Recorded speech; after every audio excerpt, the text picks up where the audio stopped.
মাশাআল্লাহ, বউ আমার ধুমতি, বোঝা যায় না তার মতি গতি। দিনের বেলা বাড়া দৌড়ায়, রাইতের বেলা আমার সামনে পর্দা টাঙায়। কইতেও পারি না, সইতেও পারি না। বাদ দে, বউ আমার বারো। তুমি কি দেখো? ভাত বারো তাড়াতাড়ি।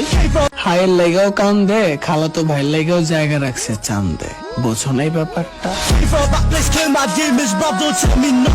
আমি বোন কামলা মানুষ, নিজেই বাইনা খাইতে, ট্যাক্সি চালা মুরাইতে না, তা হবে না।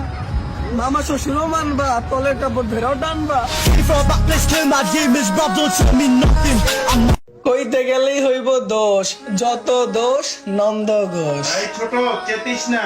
আরে ভাইয়া, রাইতের বাজে 12টা, মামা শ্বশুর যাইয়া কয় খোলো না একটু দরজাটা। এই জন্যই তো কই, বউ আমার এত রাইতে বাদাম পাইলো কই।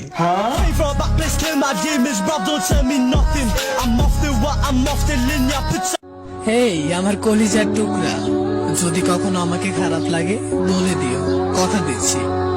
এমন ভাবে চলে যাব তোমার জীবন থেকে যেভাবে রুহ চলে যায় দেহ থেকে। ও গুরু, খেলা আমার শুরু। দাদার কথা পড়ছে মনে, দাদাই আমার গুরু। দাদাই আমার কইছিল বেডির আবার শরম লজ্জা, যে বেডি করে 12 বেড়ার লগে ফুল সজ্জা। কি আর কম দুঃখের কথা, কথার বুঝবে না।